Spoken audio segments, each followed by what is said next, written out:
Ça nous amène au prochain point. La jalousie, ça vient de où et de comment on peut travailler dessus. Puis l'affaire de... qu'est-ce que je voulais dire?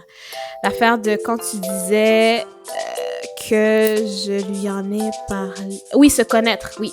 Très important de se connaître. Ça, c'est la base de tout, en fait. Se connaître. Je pense que c'est la mission de vie, se connaître. Genre, tu sais, et en plus qu'on évolue d'une seconde à l'autre, ça va être ce qu'on va faire toute notre vie, c'est se connaître du jour au lendemain, qui qu'on est, puis s'évaluer, etc., puis se réajuster, puis whatever, genre, tu sais. Connaître ses limites aussi, ses limites personnelles. Tu sais, nous, on est pour le développement personnel, mais comme intense. Mais c'est pas tout le monde qui est pour le développement personnel. C'est pas tout le monde qui veut travailler tous ses démons. C'est pas tout le monde qui accepte pas certaines facettes de eux et qui veulent travailler sur tout. Certaines personnes acceptent certaines moi-même, j'accepte certaines facettes, là, mais comme je travaille sur mon affaire.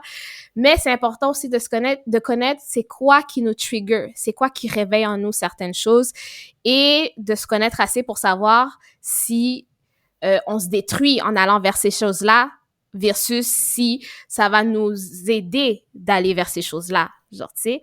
Fait qu'admettons, moi, si je crois pas à l'amitié gars-fille, je me mettrais pas dans une situation où est-ce que je sors avec un gars qui a plein d'amis filles.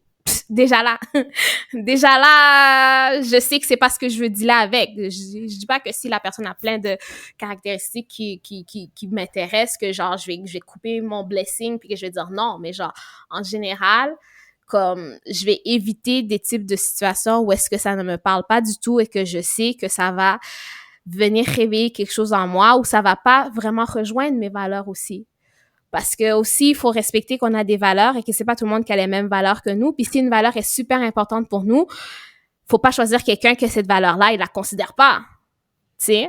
Fait que je trouve que c'est important aussi de savoir ces choses-là puis de parler ouvertement avec l'autre personne, poser les bonnes questions dès le départ pour pas se retrouver un an plus tard puis faire comme oh shit, comment je deal avec ça aujourd'hui. D'où vient la jalousie? On a parlé beaucoup de différentes choses. Ça peut venir de l'enfance, de traumas précédents, qu'on s'est fait tromper, whatever, puis que on veut pas revivre ça. Ça peut être un pattern qui revient dans beaucoup de relations. Puis la jalousie, là, ça, ce type de pattern-là, ça, c'est juste un pattern. Il y a tellement de sortes de patterns. Si vous regardez bien votre historique de dating, là, je vous parie que vous pouvez retrouver des patterns et pas juste physiques chez vos anciens partenaires. Donc, c'est important de regarder ça. Aussi, si un de tes parents a déjà été trompé aussi, ou vous avez grandi dans des milieux où est-ce que vous voyez que les gens se faisaient tromper ou quoi que ce soit, ça peut venir affecter comment vous voyez les relations. Puis ça, c'est comme pour tout type de relation par rapport à les parents. Nos parents, ils ont fait qu'est-ce qu'ils ont pu avec les moyens qu'ils avaient. À la base, c'est déjà ça. Et peu importe ce qu'un parent va faire, il va y avoir un trauma qui va être donné à l'enfant. Peu importe. Ça, c'est juste une réalité qu'il faut accepter. Ça va juste être un trauma différent d'un parent à l'autre, mais il y a toujours un trauma qui va venir avec ça. Donc, si, par exemple, il y a eu de la tromperie chez le parent, il y en a qui vont réagir que eux ils vont tromper parce que c'est ça qu'ils ont vu, puis il y en a d'autres qui vont réagir que ils veulent éviter à tout prix parce qu'ils ont vu un de leurs parents souffrir à cause de ça. Donc, c'est sûr qu'on réagit tous différemment par rapport à un événement donné, mais ça va grandement affecter comment on voit les relations. Comme si vous voyez vos parents toujours, tu sais, vous donner de l'affection ou whatever, puis ils vous en donnent, c'est sûr, probablement, dans vos futures relations, ça va être quelque chose de similaire aussi. Ensuite, comment travailler là-dessus? Asseyez-vous avec vous-même, posez-vous des questions. Évaluez vos relations. Tout ce que vous voyez chez l'autre, essayez de voir chez vous aussi. C'est essayez de dire, OK, j'accuse telle personne de faire ça.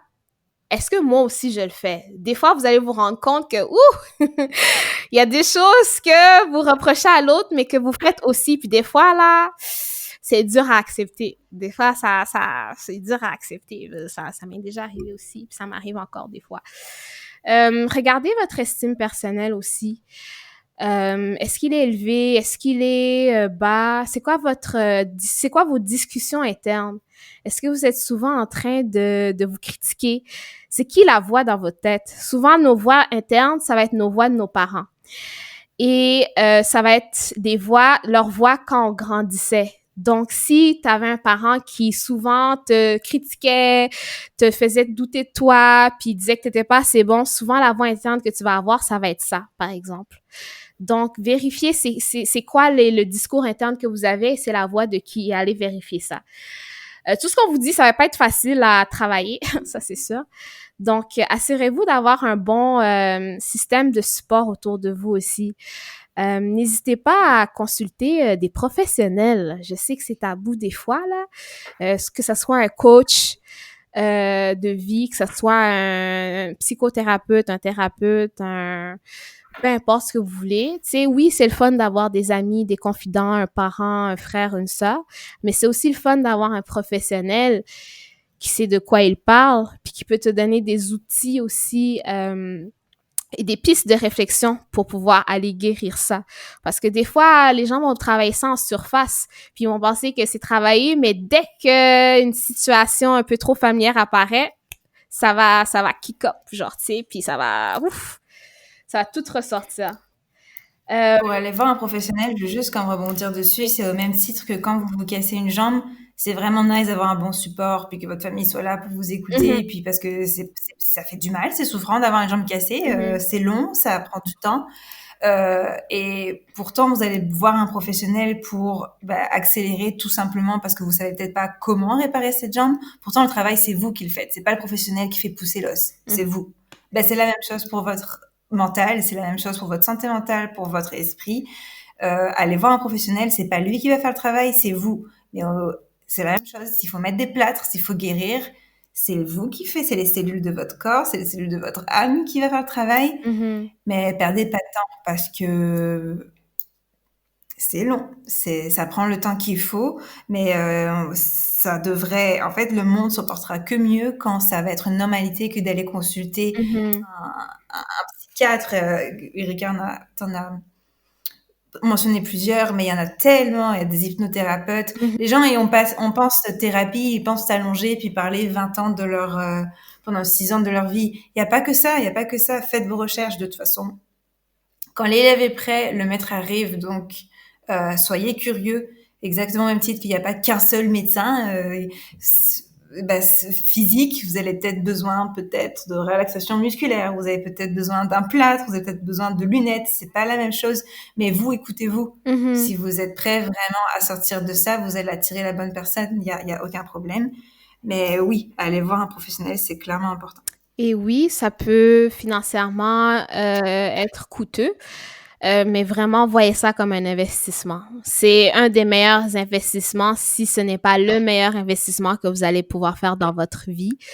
Des fois, il peut y avoir des programmes aussi pour avoir accès à, est-ce que je peux dire des rabais, des remboursements avec des assurances ou genre aller voir votre employeur et tout, aller voir auprès d'organismes ou quoi que ce soit. Il y a des moyens aussi de pouvoir vous aider financièrement parce que pour de vrai, vous n'allez que vous en retrouver mieux après avoir Mhm. consulté. Vous savez pas à quel point ça peut être bénéfique pour...